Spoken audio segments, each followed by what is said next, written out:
Hello and welcome. I'm your host, Elizibar. Oh man, this is 3 out of 4 good things. And now you're like, oh man, which ones are the good ones? Which ones are the good ones, right? Well, the news story here, I won't say it was like amazing, and they introduced like a literal Who character. The Manhattan Guardian. Like, who is this guy? He's got a shield like Captain America. Actually, he reminds me of in City of Heroes, there was a hero named Blue Shield who was a cop with a shield.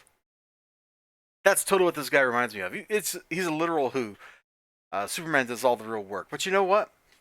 This is like some super classic Superman team up stuff where he and somebody who's not quite in his weight class team up because there's not a lot of time. When there's not a lot of time, it doesn't matter if you're the Man of Steel or a man carrying some steel. You got to save people from Brainiac.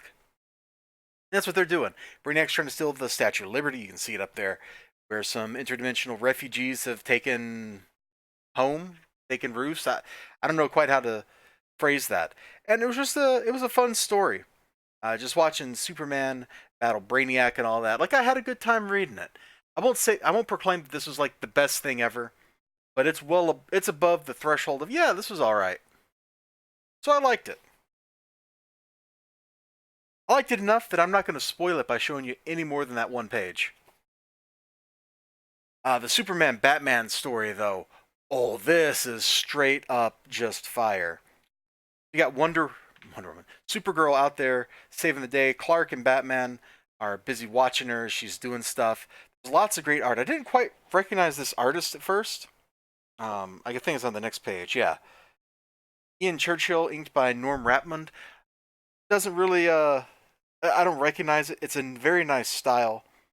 It's got a great aesthetic, and it's this whole story is Supergirl kind of flexing, searching for independence, trying to find out who she is. It's definitely a coming of age story, just like the previous arc with all that sweet, sweet Michael Turner art was, her finding herself, her dealing with temptations, her grappling with mortality, with family, with the loss of her people.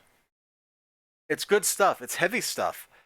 And this whole thing is framed by this dude here who's working for a supervillain to figure out, like, to monitor, to figure out the situation and all that stuff. And it ends with Supergirl going to Gotham, meeting up the wrong Batgirl, and helping her fight some villains. There's a lot of great stuff going on here. Bulletproof, poison proof. She gets thwacked by Harley, and so she takes Harley's hammer away and ties her up with some rebar. I mean, wouldn't you? Wouldn't you? That way she can't hurt anybody anymore. There's a little twist because, remember I said it was the wrong Batgirl? And I'm not going to spoil the rest of this, but it's a great story. There's action, there's heartfelt conversation, there's emotion. The art's nice. Like, there's literally nothing to complain about in this book. It's just great. I guess if you are going to complain about something, man, like, I don't think we'd really be able to see Batgirl's ribs in that costume. Like, probably should be able to see her ribs right there. Like, you're telling me this costume really has no padding to take impact blows or anything? Come on. Come on. It's probably a muscle suit. Uh, Gosh, this Green Lantern story, this is the bottom of the book. This was boring. We just learn about his childhood and his life, and it's boring. The highlight is kind of the simple art. It feels like, gosh,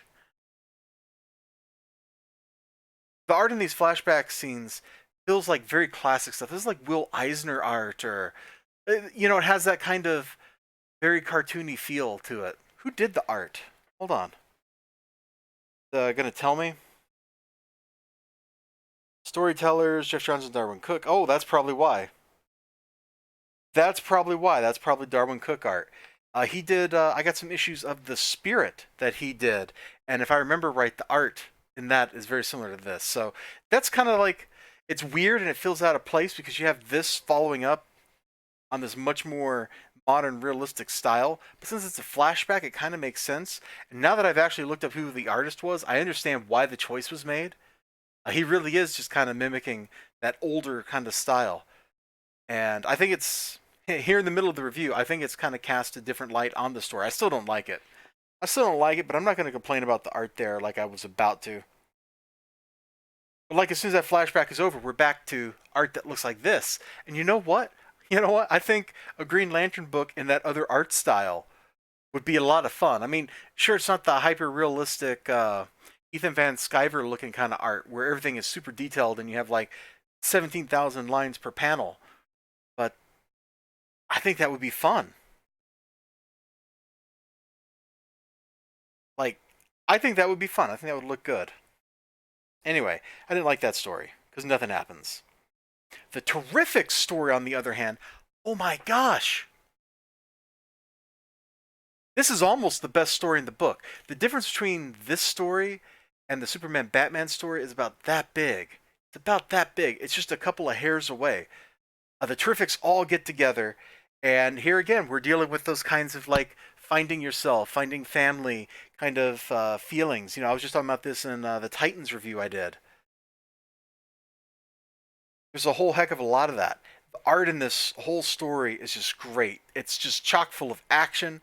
It's chock full of people expressing themselves, their feelings, working together, showing the bonds that they actually have.